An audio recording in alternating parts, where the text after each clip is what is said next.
everyone. Thanks very much for coming. I'm Molly Starback from the Office of Postdoctoral Services, and we are very pleased to welcome you to today's You're Hired, Now What? Starting your new academic position right, with Dr. Mohamed Noor, Alison Ashley-Koch, and Jennifer Roizen, who will be here shortly. Her class ran a little bit over. So Mohamed is the author of You're Hired, Now What? A Guide for New Science Faculty.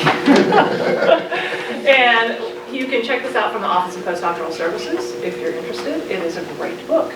And today they are going to be answering some questions, some of which you submitted in advance. They'll start off just by giving a brief intro of themselves, and then we will go to the questions, some of which you submitted, and questions from the audience. So thank you very much for today. You start. Okay. Well, my name is Mohamed Noor. I guess I started as a faculty member in 1998 at Louisiana State University. I worked there for about 7 years before coming here to Duke. I've been here at Duke from 2005 through now. So at this point now, I've been a faculty member for embarrassingly like 20 years. I should say, I have no special expertise in anything that's covered in this book whatsoever. So it was a very bold move to just write a book about, and maybe like you guys writing a book saying, this is what it's like to be a grad student or a postdoc or something like that. Honestly, it's not particularly different from what I do with this book. But I, like probably all new faculty, when I started, it was very hard because you don't know a lot about a lot of things you really need to know. I mean, your experience right now, and you guys all know this, has been very heavily on conducting research, a little bit on grant proposal preparation, for depending on your subfield, a little bit of those kinds of things. But most of my job now is personnel management, project management, things like that, which honestly I had very little experience with before. There's a lot with teaching, and people say, well, you TA, like TAing and teaching, not even the same universe. They're so radically different from each other. And then there's all this service stuff that comes up where, and I don't mean just being asked to review papers, but serving on somebody's tenure committee, which that will impact the rest of their life. So I mean, it's not the kind of thing you can just kind of half-ass. Well, I guess you could, that would be horrible. But it's things that are really important to the functioning of the university or academia in general. And it was really hard. And it's hard when you're also an assistant professor and you don't really know who to ask for advice because you started in this new department. You could ask other assistant professors, but you don't know if they're going to be successful or not. Or you could ask tenured faculty, but you're worried that they're going to look down on you for not knowing already because you're trying to make this good impression and these are all the people who will be voting on your tenure.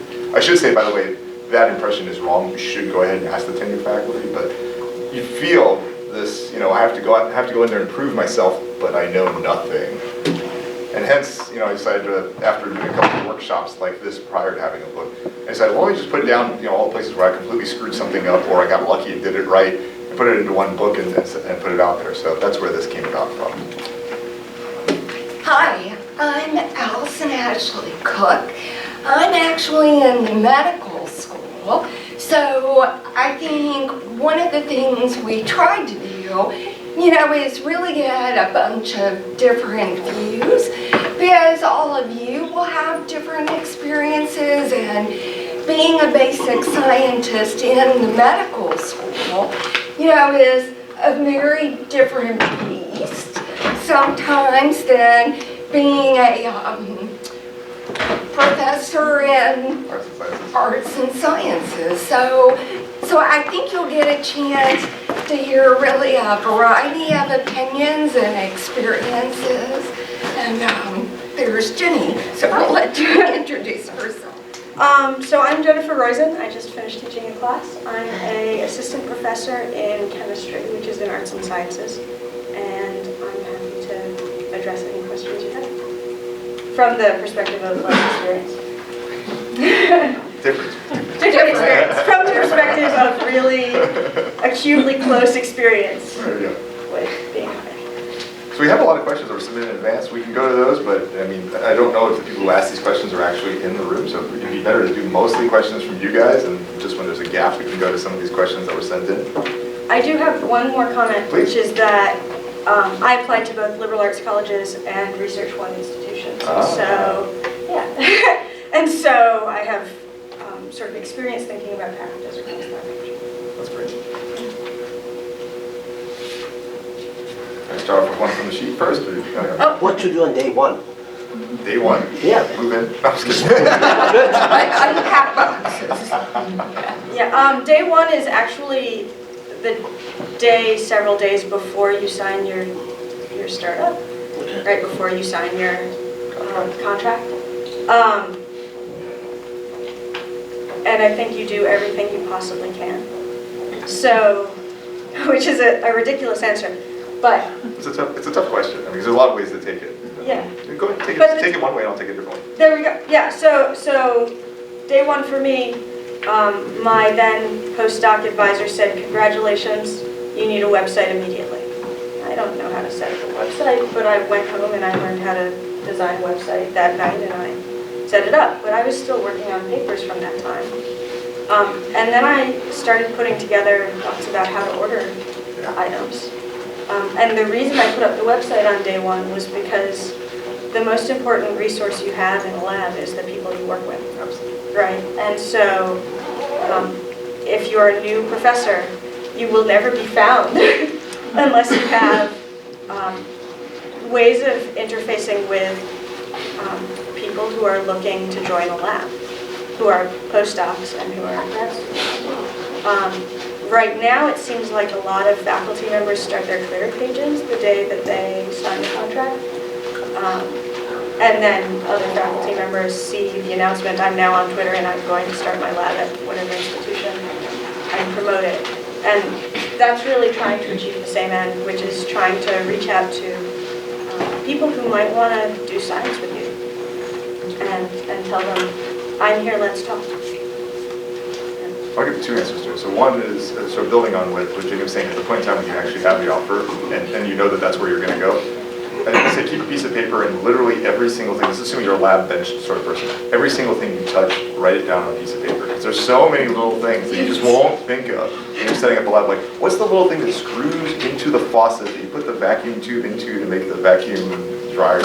I have no idea what that's called. But basically, like, write down every single thing you touch as you're walking around the lab, because ultimately you're going to have to buy all of it. Nobody's going to give you a list saying, here's all the things to set up your lab. You're going to get it. I mean, at least for me, I showed up and it was literally just an empty room with like sinks and that's it. So, you know, literally write down everything that you touch. The other thing sort of related to personnel. I personally think if you, again, assuming you're a bench science sort of person, I think it's really important to hire a technician right off the bat if you can afford that. I think it's very useful to have somebody who is not looking for an independent research project because the lab is not set up, but who will very much be focused on helping you set up the lab. I think some new assistant professors try to immediately start with like a graduate student or postdoc, and those people honestly can be a little bit resentful of coming to the lab and then basically being told, okay, well, figure out how many thermal cyclers we need, figure out how many pipettes, and it's not a good situation in that first couple of months. Maybe like a semester in or a year in, and it's okay, but that first couple of months, it's better to just get the lab set up and have an employee who that can be 100% of their job, and that's okay with them for that to be 100% of their job. I mean, I agree with Mohamed. So Mohamed and I are a little bit older than me. So there was no Twitter when we started.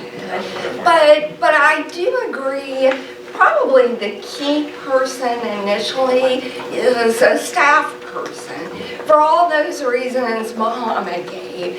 And then just to take that a step further, I mean, when you're at the point and you're going to recruit trainees, be they graduate students or postdocs, I mean, you need someone who's really the glue, who sort of helps you kind of keep order in the lab. And then above and beyond that, just by nature of what we do, I mean, trainees are transient, right?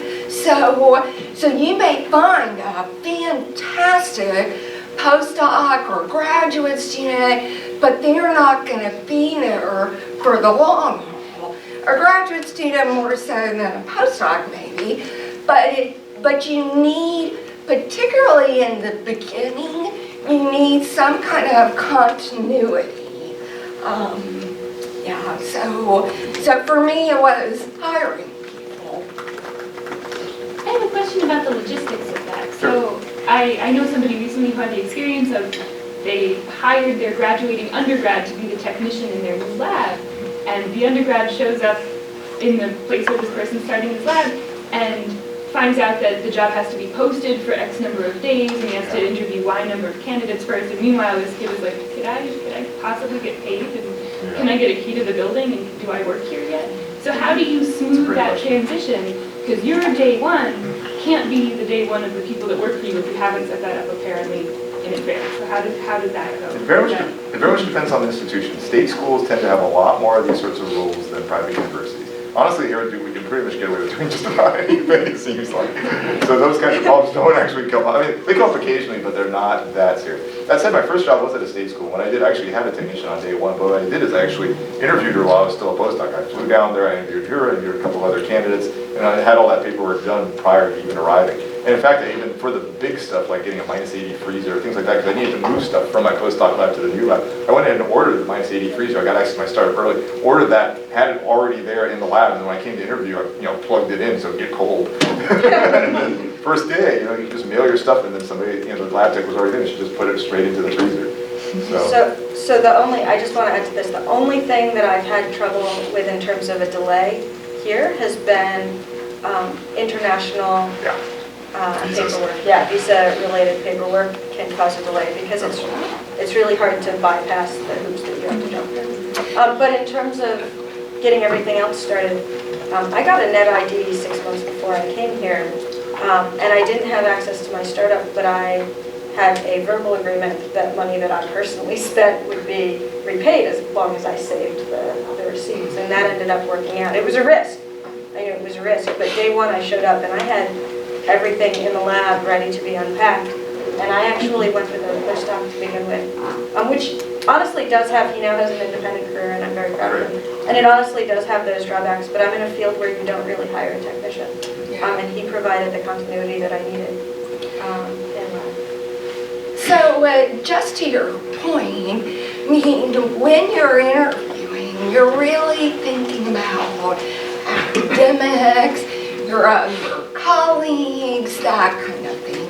But when you get down to the nuts and bolts, you really need to schedule some time with the business manager.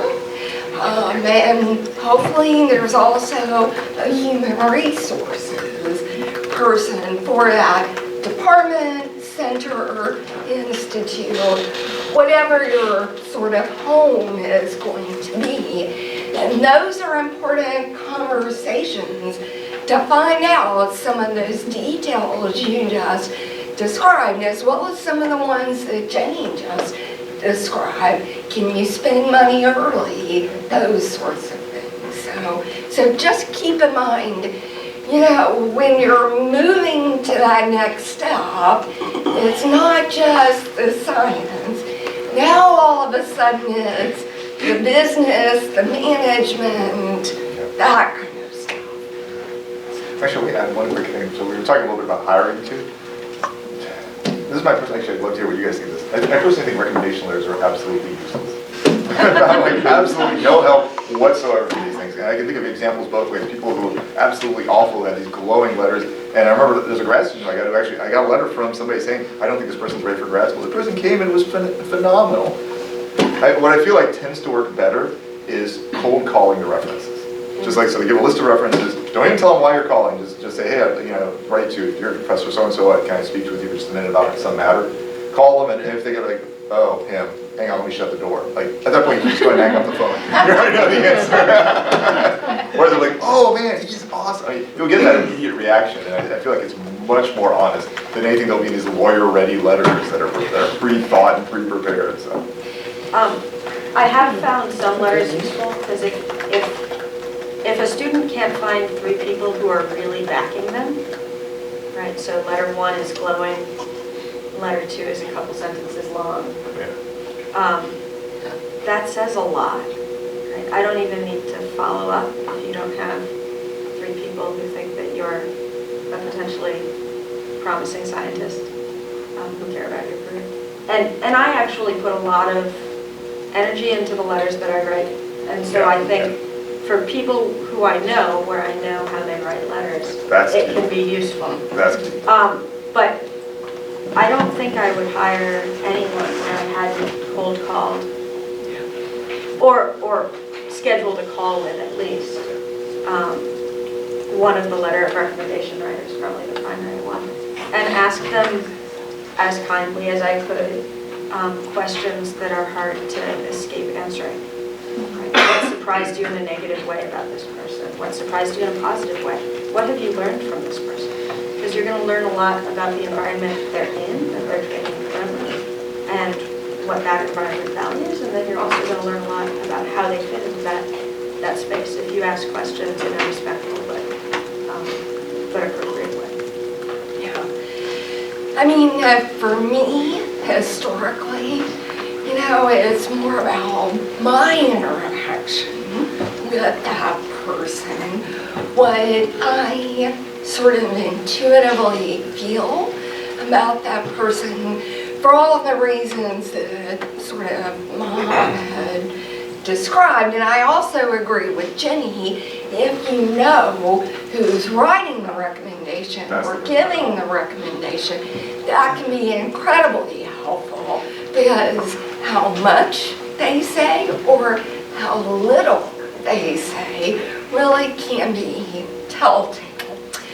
But I wanted to kind of go in a little bit of a different direction to talk about how do you build your lab, right?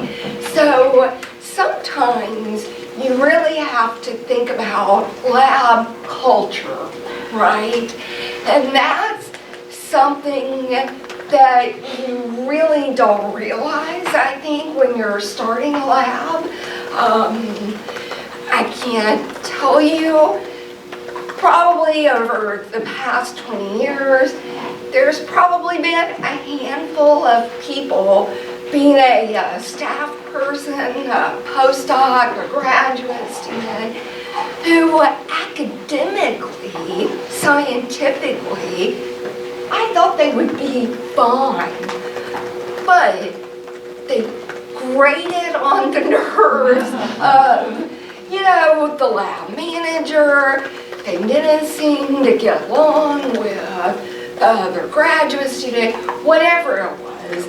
So, these are intangibles you really also have to think about. Now, having said that, from a human resources perspective, you can't just say, well, Joey didn't get along with Susie, so that's why I'm going to hire them, right? I mean, you need to have other reasons above and beyond that, but these are also things that as you go along, you really do have to consider. So I'm just going to add one comment there, because I completely agree with it. The comment is as follows. A million times, I'm going to have to do something that either helps someone I'm working with, that they'll never see. They'll never know I made this choice. They'll never know I went out of my way in this way.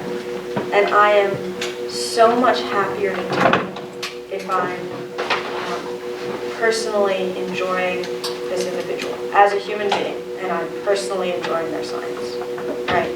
And so when I was a postdoc at Stanford, and one of my friends was this faculty member who said, I only hire people that I want to work with because life's too short. And on the one hand, that might be absurd, but on the other hand, you're doing a lot. You're putting, as a PI, you're putting a lot of energy and a lot of trust into someone. So at least if you like them, initially, in some way, at least if you want to do that, it makes it a pleasure rather than a responsibility. And that really does make lab much better. That said, I work with, I collaborate with people just because they're great scientists, right? And so there's a balance between those two things. But in my personal lab, I know I have to go to bat for people so frequently that it's really hard to imagine being effective in my role if I don't want to do it. Right? You had your hand up earlier. I was just going to ask, how do you find the people to interview? Great question. So I think that's going to be very subfield dependent. So, and also specific to the kind of position you're looking for. If you're looking for a postdoc versus technician versus graduate student. I mean, for me, often, it depends on, again, what it is. If it's a postdoc, there's a listserv I write to, it's called Evolder. And basically, like, almost every evolutionary biologist who's looking for postdoc position is on that list. And that, honestly, is just sufficient, and it's free, and you can just send to it and do that. Some people say, like, well, you should advertise in Science Magazine. I feel like that, you know, depending on your subfield, that works really well. For a technician, often it's just like the local newspaper as well as the department website, because it's often, it's rarely that somebody's going to fly across the country to be your tech. I mean, I would use the Evolder thing as well, but often, you know, you get really good applicants just locally, because somebody's in the area because they're finishing up a master's at NC State or something like that and doesn't want to move. Yeah, I mean, that would be it for me. Yeah, I mean, additionally, sort of as you go through your career, you know, folks know about your science. They are really particularly interested in your science. I mean, you know, pretty much every day, every week, you know, somebody's emailing, hey, do you have an opening in your lab? A lot of those are borderline spam. It's like, I work on plant biotechnology. I want to work with you on evolution and Drosophila. Right, so yeah, you know, you weed out a lot, but sometimes there are people who come out. The other thing I would say about advertising in like science and nature, you're going to get tons of people if you do that. So if you are having a hard time finding people, that's a great way to get a lot of interest. The only drawback is it's really expensive. So some of what you'll kind of do and the ways in which you'll advertise really depends on what sort of resources you have available. So in my field, we don't tend to do a lot of advertising in science for postdocs. We don't have a listserv as far as I'm aware. We have a website where you can announce that you exist. So you do that. But then for the postdocs that I have, in both cases, I send emails to former PIs and people I've worked with who are probably rejecting a lot more applicants for various reasons. And I said, hey, if you see an applicant that you think looks good, but you just don't have space, please direct them to me. And in the case of both of the postdocs who have come to my lab, who I think have been really excellent fits, that was one of the first ways that they reached out to me. In one case, they had already sent me their package. Actually, all the recent postdocs I've had, I was thinking, although I advertised in Evolder, they were all people I'd already met. I'd met at a conference, I'd met at, at a seminar or something like that. There were people who, they'd come and talk to me, at some visit or something. So. Yeah. I have one comment and one question. Like when we advertise, I usually have a couple of times sent emails to the postdoctoral services at Duke, and they they post it and they post our community. Oh, great. So my question is like with setting up the lab, hiring new people, having to write grants and teaching. How do you manage all of that? Oh, the time management? That's a great question. That's a great question. I'm getting better. I'll go for it. I think when anyone starts, and this is definitely true for me, you are learning a ton all the time in all of those arenas. And I'm someone where, so every single one of you has some sort of strategy for getting through your day right now, right? It's not like your days are trivial, you've got a lot going on. And the ideal scenario is one in which you can build on a strategy where that already fits you. And so for me, what already fit was I like to have something that I could accomplish, that I could check off my list and feel good about myself. And then that made it so that I moved just massively more quickly through everything else. So picking that thing was important. But I keep 2 running lists of tasks. And I started, so one of the things that made me massively more effective in my 4th year was that I started blocking out periods of time on my schedule where I will not allow a meeting to appear, Right, I just pretend I don't exist on campus during that time. And usually I go sit at Google Hub, so a cafe, or another cafe around here.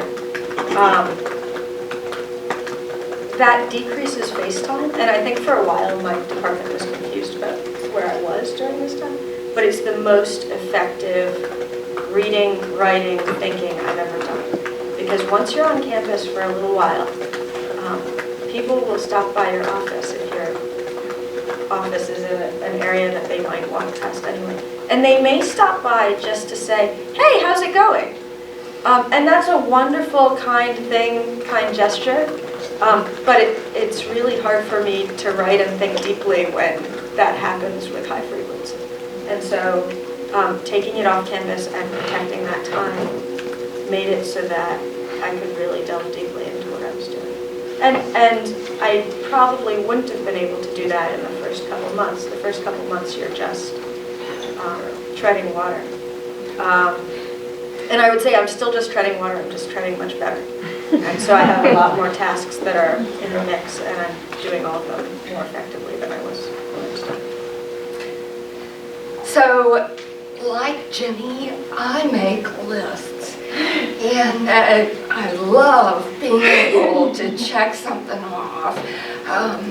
The one thing that I was going to say, probably the harder transition for me was not in the beginning, but actually later, once I started having children. That was actually the harder transition. So now I've got 2 lists going, you know, one for work, one for home, and I mean, I remember after my second child was born, I showed up at daycare and I was so proud of myself. I got both boys dressed and was dropping them off, and the teacher said, "Where's Justin's bottles?" And I was like, "Oh," you know, so I had to go back. So I mean, I actually think the first transition from being a postdoc to being a faculty, just as Jenny said, I mean, you guys are already busy and you're already doing lots of things. So yes, it will be hard, but actually the harder part comes later. The other thing I wanted to kind of circle back to, you know, this idea of liking people and the people around you. So I would take it even a step further. So not only do you need to really like the people who are in your lab, but you need to build relationships with other faculty members, you know, and they may not even be in the same department. So whether it's a mentor or someone who's in a different department, somebody who's in a different school or across campus, as hard as it may seem to shoehorn in a cup of coffee with a friend to just say, hey, how's it going? I mean, you need to understand those things are really important too. You can't spend your whole day doing that, you know, but yeah, you know, it'd be great to be paid just to chat all day. But you know, you need to carve out time to do those things too, both in the work environment as well as at home, right? So I do want to build on that comment in relation to time management strategies. So my other strategy that seems to have had a large effect is that if I know I'm going to have a day with a bunch of meetings, I just try to put all of the meetings on that day, so that even though I enjoy talking to people, I can sort of do that fun thing serially, and then be protecting time for Long interrupted. Yeah. Uninterrupted. Yeah. Or it'll never be completely uninterrupted, but yeah. But be protecting time for the crisis, to manage whatever crisis happens that week. Because I think it's about once a week. Yeah. So this is my first postdoc. I just graduated from LSU. Congratulations. I came here with the understanding and with telling my parents, no, I'm not going to stay here full time. This is a postdoc. That's not how it works. And now I like Duke, I like Durham, and I want to stay. What should I do?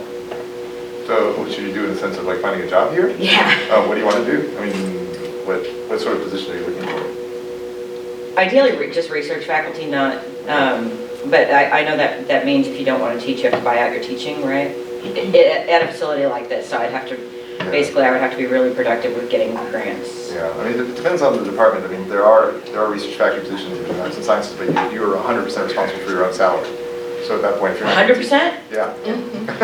So at that point, you'd have to get a grant to cover like however much salary you're going to get I that see. year. Okay. So that's, you could do that, but I mean, in the current grant environment, it's not easy. And what about teaching faculty? I mean, I've just heard it's really unlikely to go from a postdoc to a full-time position at the same location. It happens. I mean, there's someone in my department who's done it. Yeah, it does happen.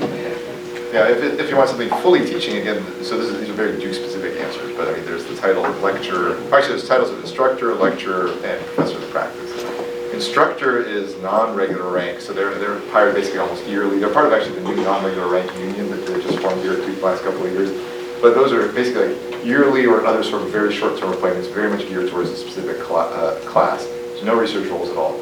Lecturer is one step up. It is regular rank, so you could actually vote on things within a department. There are longer-term appointments, and they're renewable, for a significant amount of time. Again, as you go up there, they're harder to get. Then it's professor of the practice, which actually has multiple ranks, assistant professor of the practice, associate, full. Those, at least in arts and sciences, are primarily teaching, though there is some expectation of at least a light research program. But you don't necessarily get a lab associated with that, so it's something you'll have to basically do your research through your teaching or through collaborations or things like that. So if you want to do a significant amount of research, then your only option is to be research faculty. There's no position where you balance the two. Tenure track. But in order to get tenure track, you have to start off as. Depends on the department. Yeah, so definitely not. You don't have to start out as one of those professor of the practice. No. Like I never did that. So I don't think that's an easy transition That's to make. very hard. yeah, I was gonna say, here's where things sometimes are different in the medical school than arts and sciences. So, I mean, for all practical purposes, any basic scientist who's in the medical school really is pure research. But, I mean, we pay our own way. There is no backstopping. So, it really is, you get those grants and you support yourself. Now, there are some roles which, really are, I guess maybe more like instructor, where you're kind of a research associate. So a research associate might be a PhD who's not independent. So you're essentially doing pure research. You have your PhD. You're not a postdoc, but you're also not an independent investigator. So you're like a long-term staff. So how likely is it to go to I'm tenure sorry, track? can I just interrupt here for a Sure. second? We have a whole series on this, the academic job search series, that starts with hiring and then interviewing and negotiating. And so may I suggest that you go watch those on the Postdoc YouTube channel? I just want to make sure that this discussion stays on track, which is supposed to be like after you've gotten the position and gotten hired. Then I'm happy to meet with you later to talk with you about all this. I'm Molly Starback from the Postdoc office. Okay. I just want to make sure that we can get everybody's questions answered about Okay. today's topic. I think that question set up kind of two separate questions, which we could talk about for what do you do as a new professor.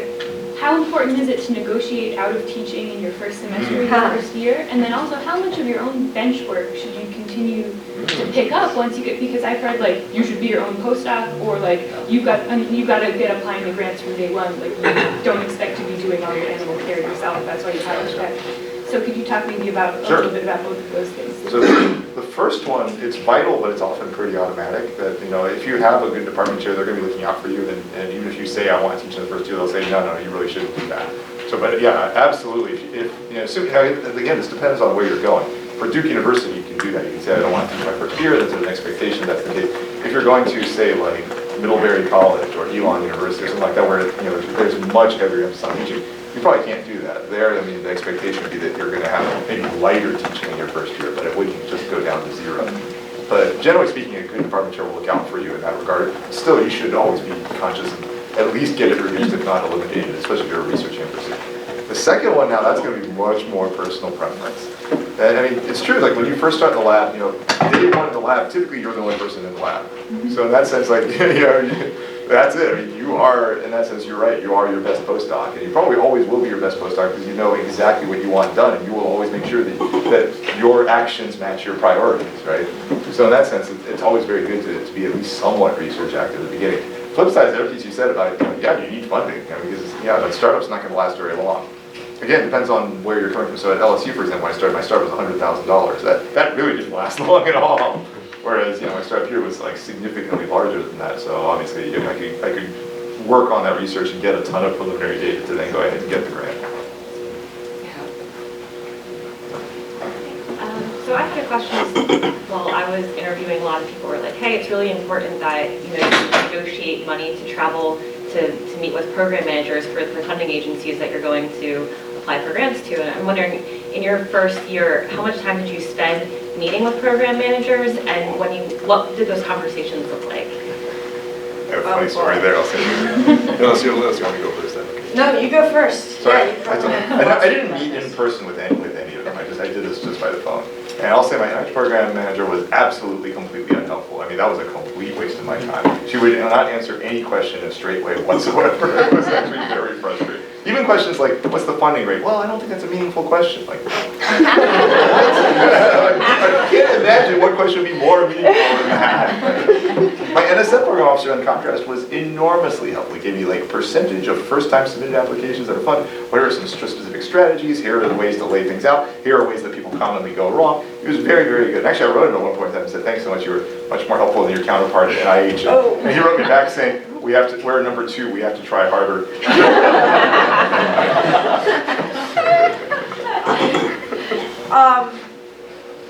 So in my first year, there were a number of junior faculty workshops, which is actually where any of the interactions I had with program officers came from at that time. And so, yes, I was traveling, but I was actually traveling to the workshop, and they were also traveling to the workshop.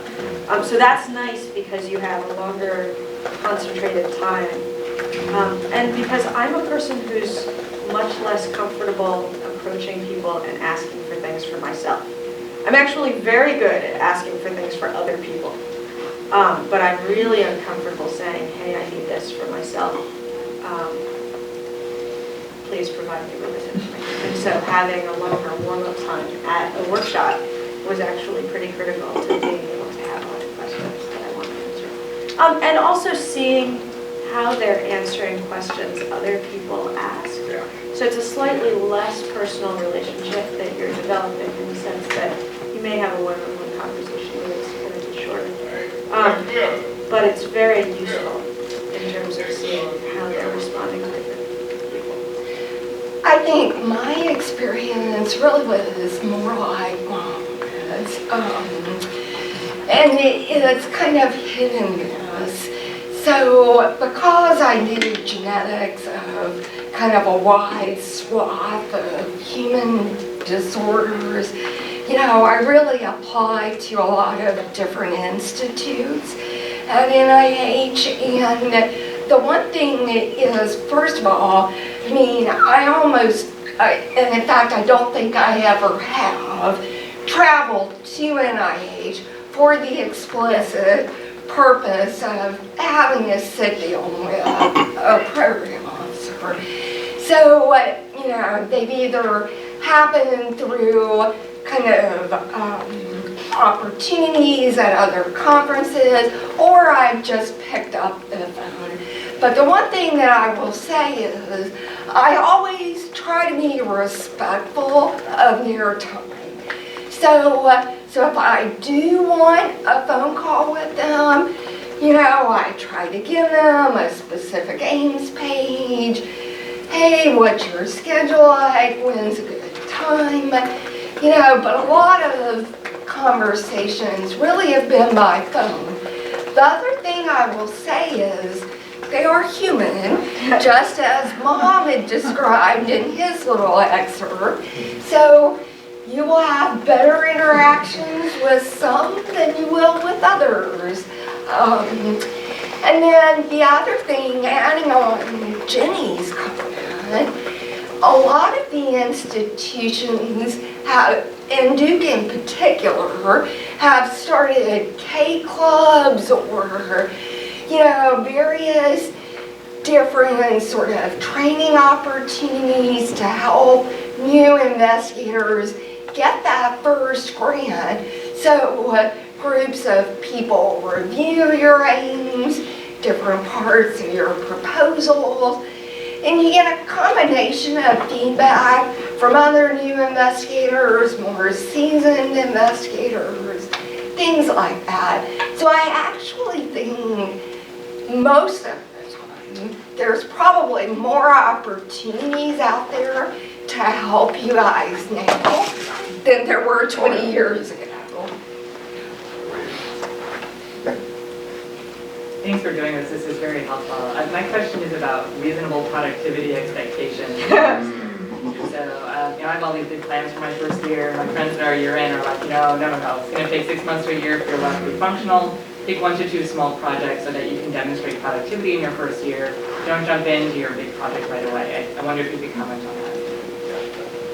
So I completely, well, I would say it's good to have a suite of projects. I mean, you want to have when you go for tenure. You don't want to have just an array of little tiny one-off sorts of things, right?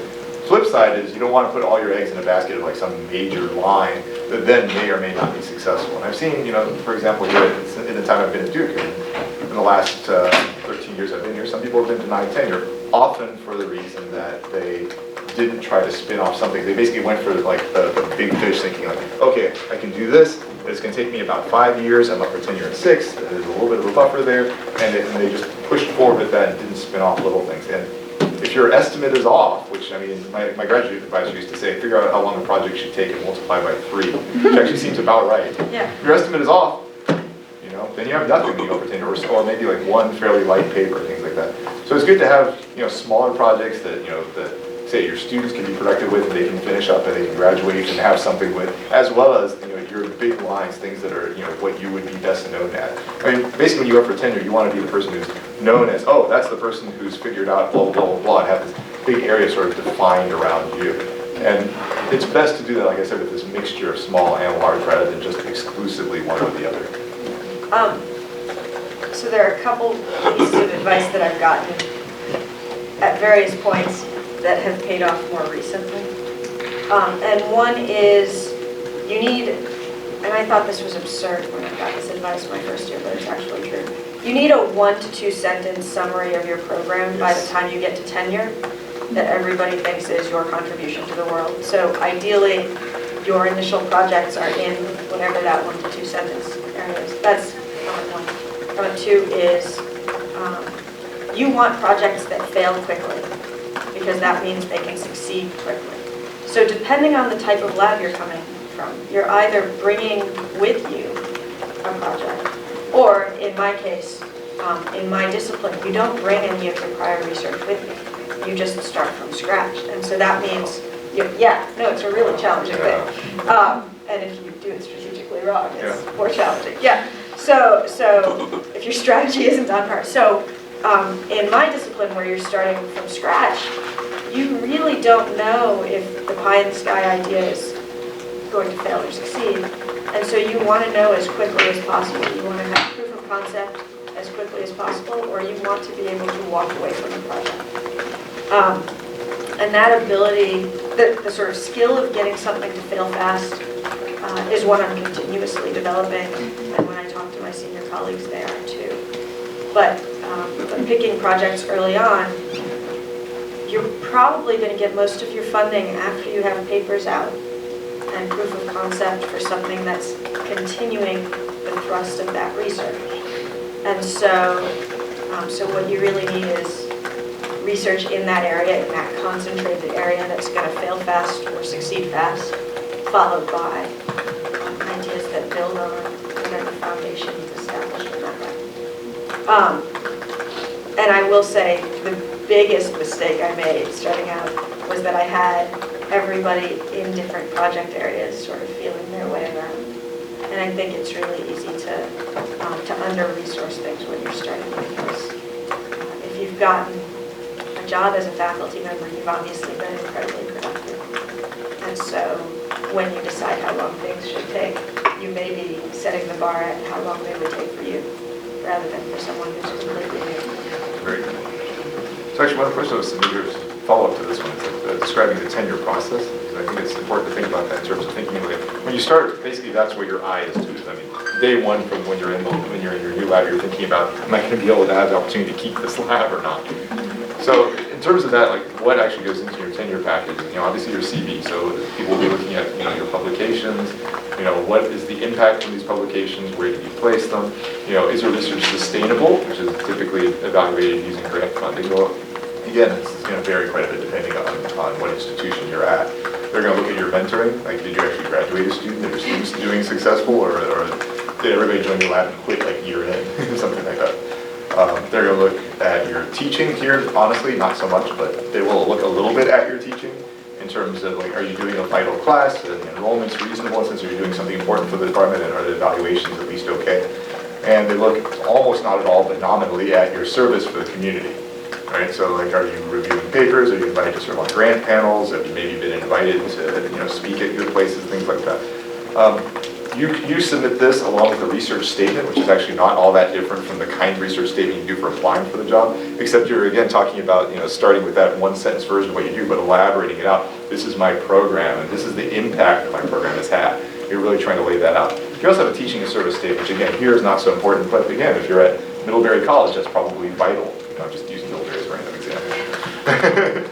So you give this to your department. They form a committee. The committee looks this over, but this is the vital part. They actually identify then 6 to 8 people in your field who you've never collaborated with. It's a very important thing. It's not like your former advisors, not your buddies. It's not anybody you went to grad school with.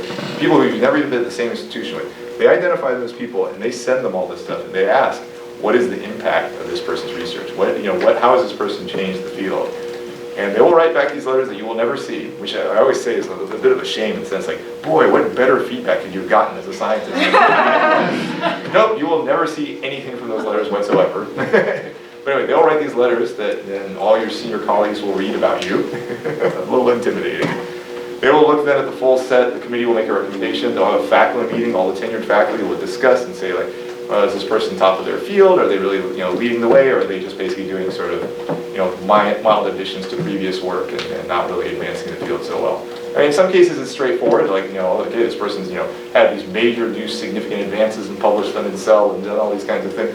Other cases, well, sometimes it can also be easy the other way, where the person's published nothing. I guess that's also easy, not in a good way. But it's often, well, not often, but sometimes kind of mixed. We're like, okay, yeah, there's some advances here, but relative to peers of the same, they're actually asked to compare you to peers of the same career stage, not to the top people in the community, but to people who graduate around the same time as you or started jobs around the same time as you. If, let's say, you're kind of middle to lower end of that pack among the people who went to good research universities, then there'll be a lot of discussions like, well, was there an unusual challenge? Or is there a reason for this? Is there an inflection point where maybe the early papers weren't as impactful, but now they're like really impactful? So there'll be a lot of discussion. They'll have a faculty vote. The chair will then make an independent recommendation for the rest of the faculty. The dean will make an independent recommendation from the chair. And there's a committee. This is like the top level thing. So now at the university level, there's actually one in between for the Med Center, which I'll come back to that. But there's a committee then of I think it's 12 or 13 people called the Appointments, Promotion, and Tenure Committee. This is true actually at most universities. This isn't something you need to do. It's one person from like various divisions. There'll be like one person from theater, one person from public policy, one person from kind of the biological sciences, maybe somebody from physics. Because really random spectrum of people, and they'll look over this whole thing for sort of consistency and looking for any sort of weird procedural aspects. Like, wow, based on the letters, this person sounds pretty weak, but the department voted unanimously in favor, or vice versa. Or based on the letters, this person sounds like they're amazing, but the department was cryptically negative. Is there some sort of bias there? So they look for that sort of thing and look that fairness is being applied. Ultimately, the final decision is really, well, formally the final decision is higher up, but in reality, the final decision is really the provost. That's the top academic officer of the university, and they'll get a recommendation from this committee, and again, it's a vote within this committee. So the vote might be say like 11 to 1 in a good case, or say 7 to 6 in a very mixed case. And in our case, here it's a she. So she'll then make a decision like yes or no. That's the tenure process here. In the event it's yes, I mean nobody ever appeals the yes decisions. Just moves forward. But in the event it's a no, you get notified and you have 2 weeks to write a response to this. And you'll get a letter saying, like outlining some of the issues, but you won't actually see the details. So it'll be the issue is that the impact of the research has not been great enough. And you'll try to then argue, no, actually it is, and here's why, and this wasn't considered. And occasionally that will get overturned, sometimes not. So that's the overall process for tenure proceedings here. And similar at every other place I've been. The Med Center actually has one other level in between the big APT that I mentioned. They have a basic sciences APT that also meets and discusses it too. Yeah. Ooh, a lot of hands went up with that. I'm not sure who was first. Let's start with you in the red. Actually, mine is a follow-up question to the previous question. I was worried about setting up a lab. I'm sorry if you already sort of answered this question before, but when you first start as a professor, you don't have any graduate students yet, and so you might need to recruit undergraduates to help you, to set up your lab. How do you manage that whole process from starting from scratch to building it up to getting fully formed and running? If you're at an R01 institution, I would caution against assuming that an undergrad will necessarily be able to move forward your lab setup or research agenda faster than you yourself would be able to without mentoring them. So I love undergrads. I love working with them. But I definitely think of them as important for lab culture and important in terms of contributing to the future of science. And I think that I've probably had 6 or 8 undergrads in my lab, and one of them has moved a project forward. And that's partially a commentary on how hard it is to get started in my field, and it's partially a commentary on of course, our mentoring. But Duke has excellent undergrads, and that's 1 out of 8. So I think I wouldn't really consider undergrads as likely to, as someone you want to rely on to move forward setting up your lab, because my bias is to think you might be disappointed in that way, and you'd much rather be able to serve their interests than think of them as serving yours. But the other aspect of the question was, how do you just get started? And the answer is, I don't know. The way I did it was I did all the ordering and assumed that, and had a project ready to go, and assumed that I didn't want to be paying anybody else, since in my field you don't tend to have a technician. I didn't want to be paying anybody else before they would be ready to set something up in a hood and have it progress. Because you can ask yourself what kind of culture you want your lab to have. And if you want your lab to have a culture where most of the time is spent setting stuff up or waiting for stuff to arrive, then it's great to start someone before most of the equipment has arrived, because they'll get used to waiting around for equipment, or maybe reading. But if you want your culture to be one where people are trying to integrate action and ideas, then my feeling was they needed to be able to hit the ground, able to act, and I needed to be there to support that. Yeah. I'm sure there are massive variations. So I actually have, I don't know, it's not just a question, but it's something that I've been mentally trying to grasp. The same problem. I want the people to get to the lab and start working immediately. And then I realized that when I was a grad student, I did it, and the very first year I was completely wrong, because the things that I was doing was just completely wasted. So I gained technical skills, but that famous sentence that a day in library can save you 2 weeks in lab, did not settle until like maybe I passed my candidacy exam. So I'm conflicted about this. On one hand, I don't want people to just sit and start reading papers because I'm an experimentalist. People have to do something to learn. On the other hand, I want to make sure that they don't make the same mistake that I made. So I'm wondering if you have a commentary on integrating the right balance between jumping into experiments. For me personally, if I have somebody new in the lab, what I really like to have is to have a project for them to start that's basically ready to go. But that's not their dissertation.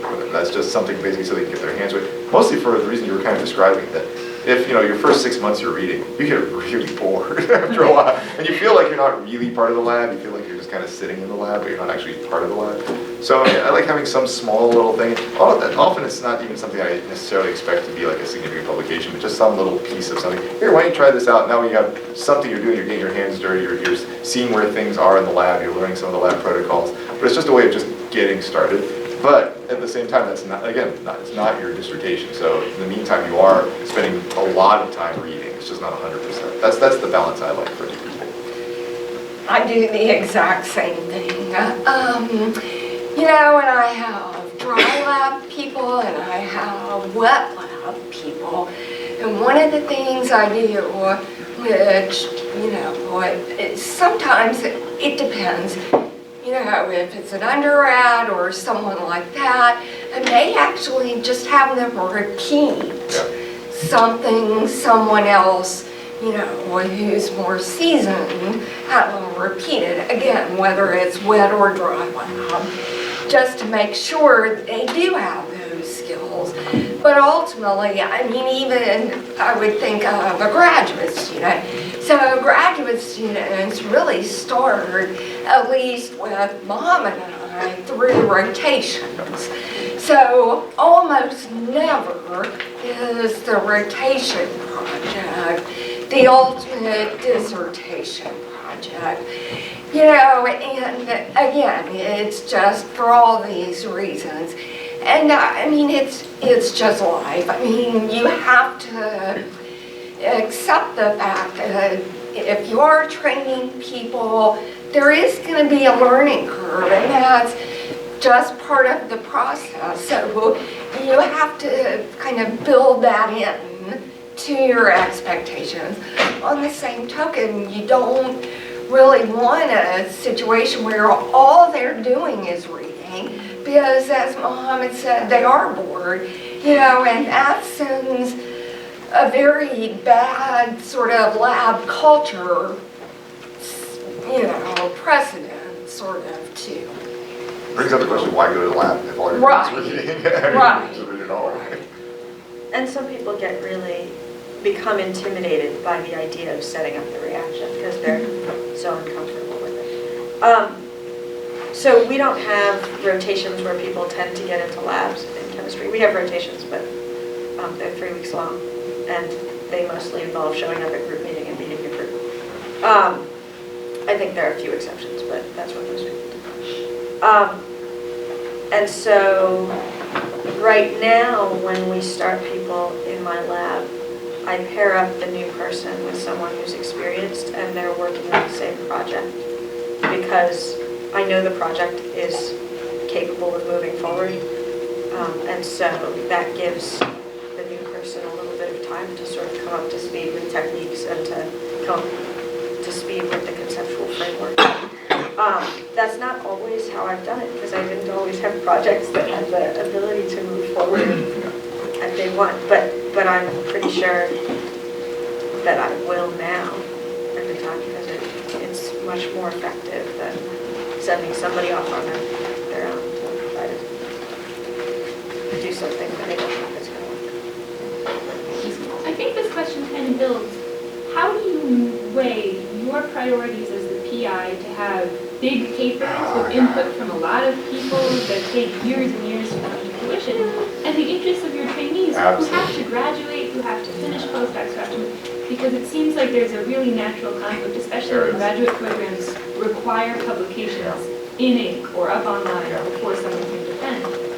It would be a waste for me to spend 4 years of my pre-tenure time and then just rush to publication when another year would have been up, and there it is, there's the whole answer. Meanwhile, do you justify hanging on to a graduate student for a 6th or 7th year so you can get what you want out of them, if that's the concept. Those are great questions. So actually, it's interesting. Earlier this week, I got I'm actually getting to your answer here. Earlier this week, I got a book proposal from another publisher. It's not the same one who published mine. And it was basically a book almost exactly like this. But it was written by somebody who has an MBA rather than, well, actually, and a PhD, MBA and a PhD, but they're in a business school. And the principle, the thesis of this book was basically that PIs need to think more like CEOs, and I'm going to lay out here how to think like a CEO. And I read it, and I read the outline, and like for example, in the outline, the word student was not mentioned a single time, and I was aghast. I mean, for exactly the reason you're describing. I wrote this in my review of this book proposal. I said that fundamentally the biggest difference between being a CEO and being a lab PI, the CEO, the happiness of your employees only matters so much as that it affects revenue. Like, to some extent, you don't really care if your employees are happy or not, except that if they leave a lot, then your productivity and revenue goes down, things like that. We actually have, for the reasons you're saying, we have an obligation. I mean, part of our job is the advancement of the trainees that we have in lab, and that means sometimes sacrificing things that may have been beneficial for us, for those trainees. So, coming to the specific example, let's say, for example, you have 3 people in the lab working on similar, related projects. In theory, you could merge them all into one big paper and send it to Cell and hope for the best. Or you could split it off and everybody gets their first author publication. I mean, or people try to cheat now with all 3 of them are co-first authors. Let's ignore the cheat aspect for a second. Let's pretend that's not possible or whatever at that joke. There is an intrinsic conflict of interest, because for me as a PI, it's probably way better to send it to the Cell thing, right? Because that's going to be much better. On the other hand, if you're the 3rd author on a Cell paper, that's not going to help you get a job at all. Nobody cares, right? They care about who the first author is. I mean, ultimately, there has to be a little bit of a trade-off, but you have to make sure that everybody in your lab is covered. You have to make sure everybody's coming away with a decent number, or whatever's appropriate for your subfield, decent number of first author papers, so they can move on and have their careers be successful. So if that means, some breaking up a paper, you might have to break up some papers, but again, they're part of the lab, so maybe what you could do is, okay, you're going to be 3rd author on this big paper we're going to submit, and you're going to spend, X amount of time on it. However, we're already guaranteeing that, you have these other works, so you'll have a sufficient CV for moving on in a better place. So, I mean, it has to be a little bit of both, ultimately.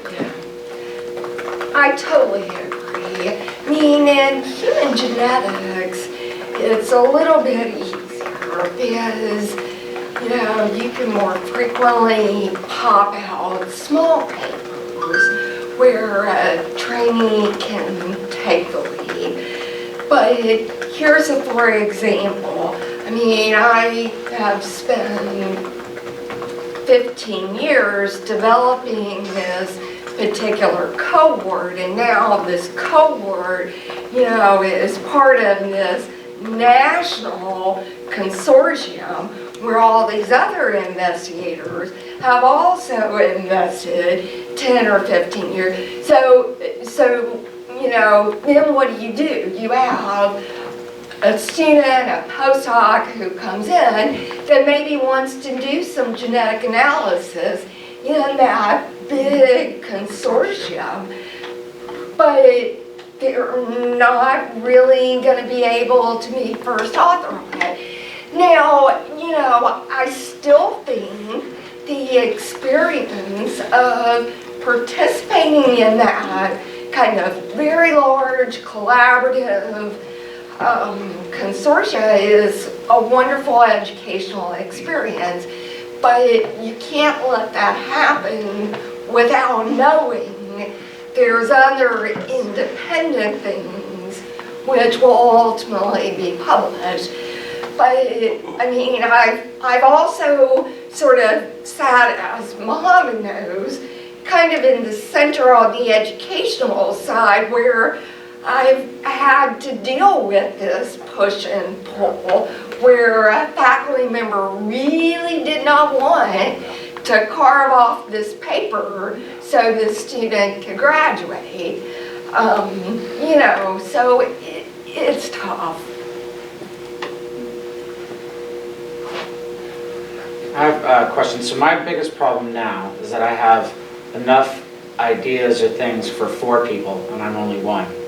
So when starting a lab, you can't all of a sudden have 4 people. I know you can build into that, but the first people that come, what do you think is the most important piece to give them? Like something as quick as you can get preliminary data for a grant, or maybe publish as quick as possible? Because I know, the last few months, maybe even a year of finishing a paper, it's not the most exciting experiments. And they're not going to be preliminary data in any grant. They're just all the little nitpicky stuff. And do you spend that time early on, or do you kind of push that later and just get the big preliminary data that you know that you can put, and get funding, and then the papers will come? And I know they're related, that if you get a paper, it makes it easier to get a grant and so on, but Paper might be preliminary data. it might, Yeah. right.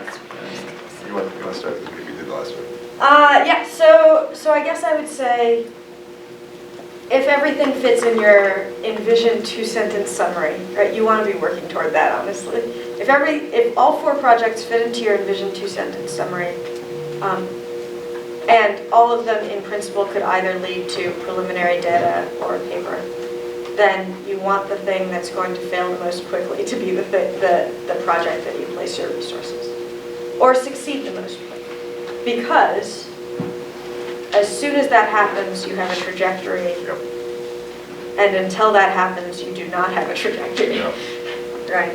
So until that happens, you just have a beautiful bunch of ideas. One thing actually, so this related, you mentioned the 4 people thing, actually. This is an important point, because this is, again, a common thing people who are new do. People often come from a postdoc lab where there were 10 postdocs and 4 grad students, and you come and you feel this, like, I need to recreate that. And very, very often, part of the reason that new PIs are struggle, I wouldn't say are not successful, but part of the reason they struggle is because they try to replicate that old lab way too fast. And it's hard because, again, as Jenny was saying, like when you're first starting, like, people don't know you as well, so you're having to rely on other people, you're having to rely on people finding you and coming to your lab and things like that. And you're not ready. I mean, you have not managed this many projects all at once. So I remember I did this as a starting factor. I brought in a couple of grad students that were not the strongest, and oh my God, it's 1,000 times worse than just waiting. If you get somebody who's more of a drain than an asset. So I always say, like, go easy. If you say, oh my gosh, these 5 people all look great, I need to recruit them all, your bar is too low. Raise that bar a lot. Recruit gradually, not abruptly try to recreate a postdoc lab very fast. That's a very common mistake, I think. Your hand is up earlier. So having been at 2 different graduate universities, one for a master's, one for a PhD, one which was poorly funded, one which was fairly well funded, and seen the difference between how people spend their money, being really resourceful and, recycling equipment and then being able to buy new a lot. How easy is it to waste money, and what is there to stop you? What is there to stop you or help you from doing that and help you to spend your money wisely? There's really nothing to stop you. I gotta say, sadly. Yeah, I mean, I think... There's one thing. The credit card department sends you a questioning email if you buy things that look crazy. Well, I buy stuff on Amazon and eBay all the time, and I get an email from the credit card office asking me to explain these purchases. But usually they're money-saving purchases. Go ahead. Thank you. Yeah, I mean, I think this is where having a mentor to help you make some good decisions, that's where it's really important. Because I do think it's really easy to make poor decisions in the beginning. But funny enough, I mean, I have colleagues, some of whom are really successful, and it's always sort of amazed me when they're sort of cheap to a certain degree. Like here's a for instance, like, running sequencing and kind of just washing out wells, right? And sort of recycling things that potentially can impact your experiments. That I don't think is really where you want to save the money. Yeah. I remember this was many years ago, so it's not so late, but I remember a business manager on a project describing one faculty member as the kid with the credit card. Because they were just blowing through their startup and ridiculous. There's different strategies. Some people say you should do that. I know that there's one colleague of mine says, you know, your startup's what's going to help you get tenure. You know, if you saved it by being cheap the whole time, then you haven't produced enough and you're not going to get tenure. That's one perspective. I don't hold that perspective. I think that's not the way to go because, you know, grant funding is really hard. The other extreme is, of course, you know, being too cheap in some of the examples you just said. But I mean, I think a lot of this comes back to the bigger points. So you mentioned the mentor. I mean, one of the biggest transitions from being a postdoc to faculty member is nobody's looking over your shoulder anymore. I mean, you are on your own. I mean, nobody knows what you're working on. I mean, yes, you have a department chair. I used to be department chair. I have no idea what most of my faculty were doing. I have no idea. Unless a complaint comes up or unless they tell me, I don't know. And then, yeah, I'll ask occasionally how are things going, and they'll be like, good. Like, okay, good. That's about the level of scrutiny that's usually going on with somebody's research up until the point in time that either they're up for reappointment or up for tenure. Those are the only times that there's really heavy scrutiny. It's a hard transition because I mean you both have no oversight from above, but you're also not. And this is a little bit off topic, but it's also relevant. You're not part of the lab anymore. I mean, as a postdoc, you're used to just being able to say whatever to anybody in the lab, you know, oh, that was dumb, you know, things like that. You say that to your grad student, they might leave the room okay, and they're going to be crying in the next room, you know. And it's a very hard transition. Actually, I was just now on sabbatical at Berkeley, and I was embedded in somebody else's lab. So this was a really nice experience because I was, for once, in a lab again, and not the PI. And I remember things would come up, and I would hear about them, and then like a month later, the PI would take me in his office and like, I just heard blah, blah, blah. Oh, you just heard that now? But again, you're not really part of the lab anymore. Like by the time it gets to you, like the house, you know, if there's like, it's not that when there's smoke. By the time you get there, the house is like burned down to the ground. You know? So it's just things to be thinking about in the sense that like you have to get really good mentors. You have to really try to extract information from your people in your lab and make yourself very openly available and not judgy about things. So they'll hopefully talk to you as problems arise. But these are some of the hardest transitions, these sort of personal related. Yeah, I agree. Go ahead. I have a question, go back to the tenure process. Sure. So we all hope to be successful, but the fact is people fail. So what recommendation you would give for those one who did get a no on the tenure? So, with one exception, everybody I have ever known or even heard of who didn't get tenure got another position. So that once you're declined, you have another year to find another position. With one exception, everybody I know got something else that was actually like pretty good. It wasn't like some very like, it wasn't like McDonald's or whatever. It was like another faculty position or say an NIH intramural researcher or a program officer position or something like that. And those who went to other faculty positions actually went to reasonable other faculty positions. They didn't. You know, it wasn't the kind of thing that they would perceive as a giant step down or anything like that. So generally speaking, people are pretty resilient. And obviously you'll have to, you have to look at what are the reasons you didn't get it. If, for example, you're at some place where it was teaching related, you didn't get it because of teaching, then, okay, go to some place where teaching is de-emphasized. Or the opposite. Sometimes it's just bad luck where, let's say, I was talking about the giant project thing, maybe it comes out that next year when after you've been denied tenure, which actually happens uncomfortably often. Yeah. Then actually maybe you're quite competitive for another faculty position at a very comparable university and you move on to that. And then one exception, I keep saying that with one exception. The one exception was really extreme. This was somebody who had published nothing, had terrible teaching evaluations, did no service, got in trouble for doing drugs in their office. I mean, it was like really extreme. It was not almost made it kind of thing. So all the real examples, they all moved on to find other positions.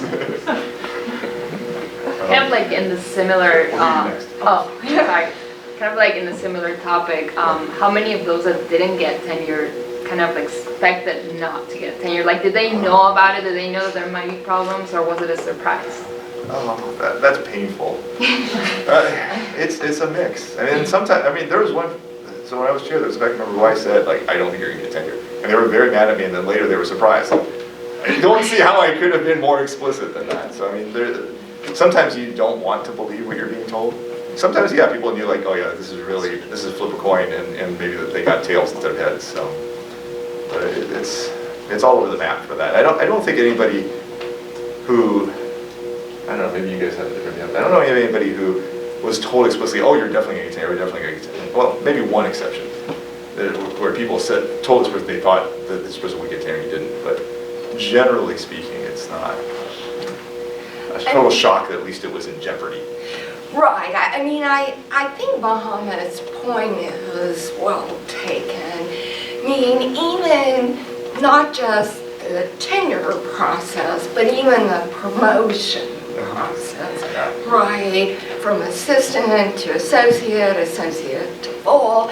I mean, your department chair or center chair, institute, whoever really is sponsoring that promotion really needs to be having good discussions with you. And, you know, it sounds like Mohamed tried to do this in this particular case, and this individual just didn't listen.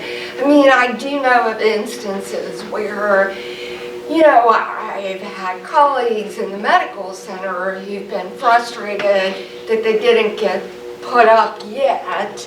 But the reason they're not being put up yet is their department chair really is trying to be very careful about making sure that package that Mohamed described earlier really is going to be a slam dunk, you know, because no department chair, I mean, with the exception of maybe that guy that was doing drugs in their office, you know, nobody wants one of their faculty to go up for tenure and fail or go up for promotion and fail, right?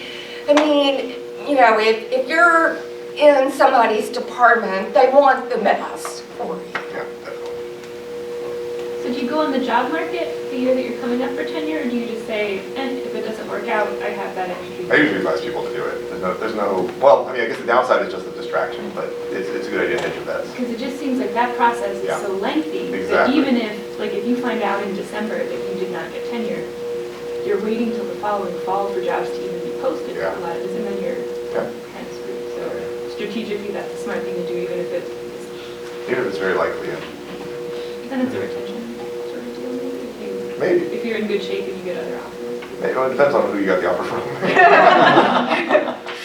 Your hand was up earlier. Yeah, so for a lot of us, this is our first time managing people and being in charge of other people. So how do you evaluate students' progress? And how do you make that hard choice when you have to fire someone? And what do you have to back that up? I mean, so I always recommend weekly meetings. Yes. At a minimum. I mean, if you're a new investigator, you're likely still in the lab, you know, so you may have daily interactions. But even above and beyond that, I think it's still really useful to have a dedicated time where you and that trainee or employee sit down and cover what are the priorities and set some deadlines and set some goals. Because, I mean, you guys know now, probably it can be difficult to set goals for yourself. So, you know, and if you don't have those goals, you know, time, and milestones, time just slips through your fingertips, right? So I always recommend that. But I will say, you know, we have spent a lot of time this whole hour or so really talking about details of tenure and all of these other little things. But I will tell you one of the hardest things is people management. That is the hardest thing. You know, just as Mohamed said, you're not kind of one of the crew now. Now you're evaluating people. And when it comes to someone who you're having some challenges with, the fact that you set goals, they've either met those goals or they have not met those goals. But having those goals and documenting whether they've been achieved or not really is going to be necessary if things go south, to be able to demonstrate conclusively, this just isn't working out. I use Google Docs as an online meeting agenda when I'm meeting with people in my lab. So that also they know what I'm going to ask them about, and I know what they want to talk about. And the nice thing about that is you can go back to previous versions of it, so you can see like, well, look, 3 months ago we were still asking this same question. What do you think about that? Often in terms of dealing with these things, before you get to the problems at this stage, I often find just asking questions will get people to talk about what's really going on. Because I mean, you may feel like, oh wow, X isn't working, I'm really mad, but you may not have the full perspective of what's going on. So often I try to turn it around. It's like, so how's Blog Project, in my head I know Blog Project is doing terribly. So I ask them, how do you feel Blog Project's going? And I'll get usually a short answer, like, okay, do you feel like you're making the timely progress you want? Why or why not? I'll start asking questions, and eventually they'll be like, okay, I'm just frustrated because I can't get law to work, and I'm embarrassed. And often you'll come out with something, or you'll come up with the mea culpa, like, okay, I think I just need to really bust my butt this next week and do that. But framing it more as a question makes it less the like, you've messed up. It also covers your butt because there may be something wrong that you don't know about. And if you come in very heavy-handed, you may be just mistaken. So, there's so many things that we'll how do you get the best out of people without pushing them so hard that they get your guts? And I mean, there's obviously lots of different styles and ways to do this, but people are different, so there's no one approach. Right. But and then maybe perhaps leaning on like the nice way of doing it. I will tell you that the most effective research week that I've had that wasn't just brutal, we've got to get this done because there's this deadline. When people set goals, I then looked at the goals, decided which of them I thought could be achievable, and had an actual conversation with every person in my lab about what did they think was a successful week, right? Which of these things absolutely had to get done so that at the end of the week you could say this is a successful week versus a very successful week. So there's more stuff on there in case everything's going really well. But if they're having trouble discriminating between opportunities in lab experiments, they want to go for the successful list before the very successful list. And that took a ton of my time, so I haven't done it every week. But that week, everybody was successful in my eyes, with the exception of, so 2 people didn't meet their successful goals, but we modified them. And that was part of what was going on. And I think having really clear shared expectations with an associated timeline has been helpful. But everyone is different. I can have the same exact conversation or something that feels to me like the same exact structure of a conversation for person A, and they are thriving. And then I have that structure of the conversation with person B, and it's like I just beat them or something. That's sort of the effect on I wonder also about keeping people inspired, like, just come back from meetings and like so jazzed, and, how to communicate that to a junior, person, or convey my excitement of why we do it. Work overnight. Yeah, I think that's gonna be very personal. I mean, you have to do what works for you in that regard. So if you come back from meeting really excited, like, hey, I want to tell you guys about 2 or 3 of the talks I saw at the meeting, and maybe some of the people that went with you. Say like, why don't you tell me about like the 2 or 3 talks that you thought were the most exciting in the meeting, and just do what works for you in that regard. So. I mean, some of it kind of goes back to something Jenny mentioned back at the beginning of this session, which is we all regularly do things to help others. And sometimes they're aware of those things and sometimes they're not. But the extent to which there are things you can do where they're rewarded. So maybe it's a first authorship on a paper or writing a really strong recommendation letter.